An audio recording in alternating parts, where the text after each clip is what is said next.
Assalamualaikum warahmatullahi wabarakatuh. Selamat datang di video pembelajaran ekonomi. Masih bersama Ibu, yaitu Ibu Febi Febrianti ya. Nah, gimana kabarnya semua? Semoga kita semua selalu berada dalam lindungan Allah Subhanahu wa Ta'ala ya. Ya, baik, langsung saja. Pelajaran ekonomi sekarang yaitu membahas mengenai bank sentral, sistem pembayaran, dan alat pembayaran. Baik, materi pembelajarannya yaitu mencakup 4 komponen ya. Yang pertama yaitu mengenai bank sentral.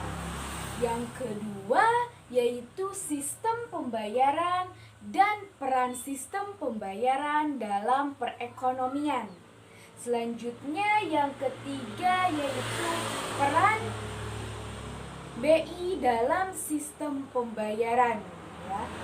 Yang keempat yaitu penyelenggaraan sistem pembayaran non tunai oleh bank sentral. Ya, baik, langsung saja ke pembahasan atau materi yang pertama yaitu mengenai bank sentral ya. Nah, ada yang tahu di sini apa itu bank sentral? Ya, baik. Ibu akan menjelaskan ya sekilas mengenai pengertian bank sentral. Pengertian bank sentral itu merupakan sebuah badan keuangan yang pada umumnya dimiliki pemerintah ya, yang bertugas untuk mengatur kestabilan badan-badan keuangan serta menjamin kegiatan badan-badan keuangan gitu. Tersebut dapat menciptakan tingkat kegiatan ekonomi yang tinggi dan stabil.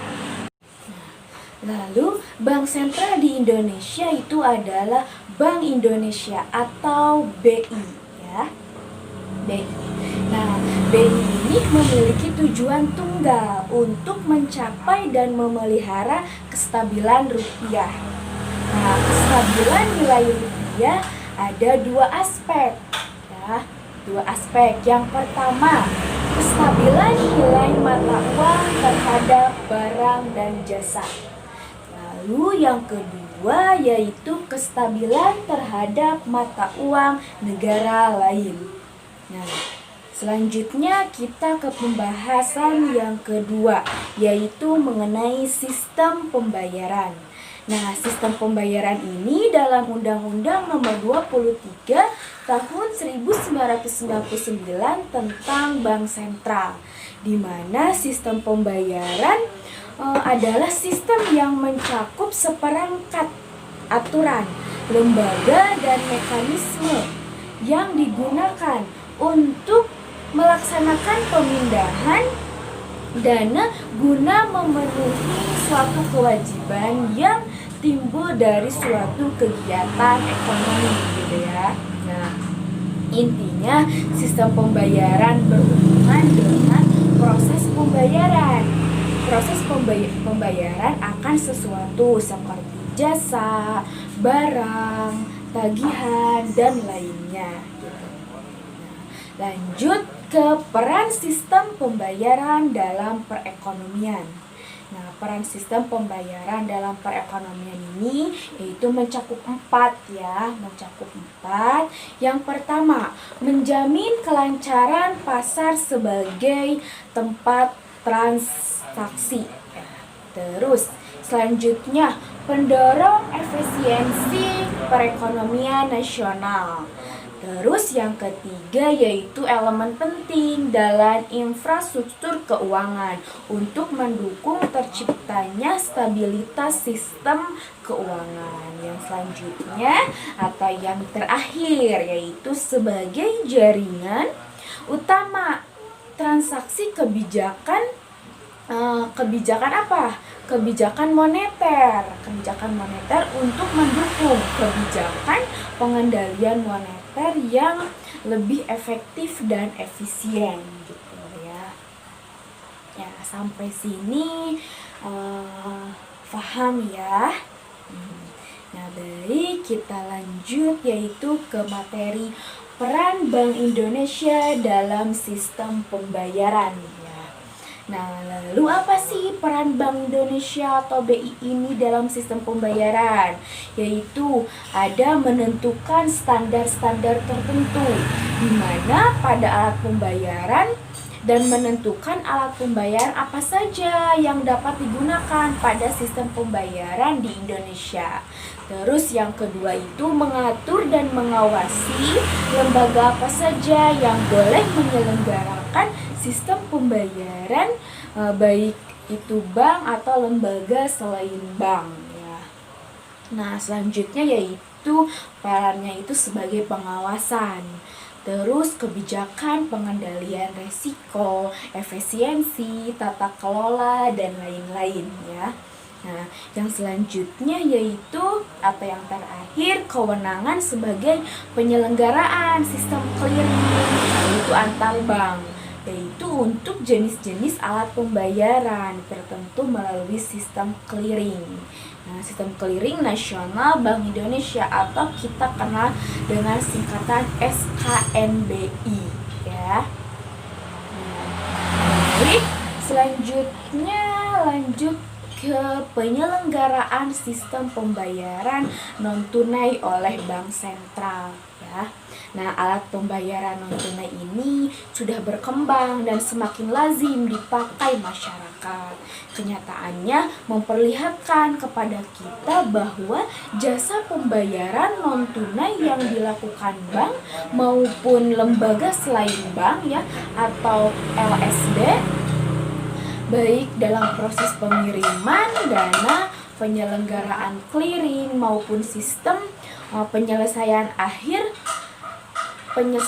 atau settlement, nah sudah dan dapat berlangsung di Indonesia begitu ya. Nah, transaksi pembayaran non tunai ini dengan nilai besar diselenggarakan Bank Indonesia melalui yang namanya sistem BIRTGS ya atau real time gross settlement dan sistem clearing ya, sistem clearing yaitu sebagai menginformasikan sistem BIRTGS ini adalah muara seluruh penyelesaian transaksi keuangan di Indonesia. Nah, lalu apa sih BIRTGS ini? Itu sistem pemindahan dana secara elektronik yang transaksinya diselesaikan secara seketika atau real time, secara real time per transaksi dan tidak dapat dibatalkan gitu ya. BIRTGS ini dioperasikan oleh Bank Indonesia sejak tahun 2000. Nah, selanjutnya yaitu sistem clearing nasional Bank Indonesia atau ya dengan singkatan SKNBI. Ya, sistem clearing nasional Indonesia ini merupakan sistem pemindahan dana secara elektronik gitu, yang transaksinya diselesaikan secara periodik, nah secara nasional dan dapat dibatalkan gitu. Dan dioperasikan oleh Bank Indonesia sejak tahun 2005. Terus terdapat dua penyelenggaraan SKNBI ini yaitu sebagai berikut. Yang pertama yaitu penyelenggaraan clearing nasional atau PKN ya. Penyelenggaraan clearing nasional yaitu unit kerja di kantor BI yang bertugas menyelenggarakan dan mengelola SKNBI ini secara nasional. Terus yang kedua itu penyelenggaraan clearing lokal atau PKL, yang tadi mah PKN, sekarang mah PKL, penyelenggaraan clearing lokal. Nah, yaitu unit kerja di BI dan banyak yang memperoleh persetujuan BI untuk menyelenggarakan dan mengelola SKN BI ini di suatu wilayah clearing tertentu gitu ya. Nah, baik. Nah, sampai sini materi pembelajaran tentang bank sentral, alat pembayaran dan sistem pembayarannya.